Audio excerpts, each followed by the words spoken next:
আসসালামু আলাইকুম। দেখুন কত সুন্দর কালার, দেখতে লাল, মধুর থেকেও স্বাদ। দেখুন ড্রাগন ফল,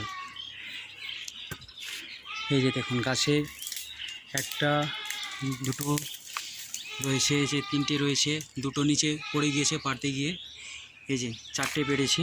এই যে কত সুন্দর কালারটা দেখুন, চাইলে ছাতের উপর তৈরি করতে পারেন। খেতে অনেক সুস্বাদু রয়েছে। দেখুন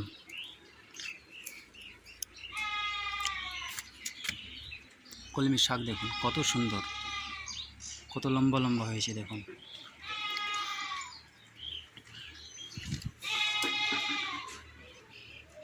ফল পেড়ে নেওয়ার পরে পরে আবার ফল চলে আসবে ইনশাল্লাহ। ফল পাড়ার অপেক্ষায় রয়েছে, ফল পাড়বো, এক সপ্তাহ পরই আবার চলে আসবে।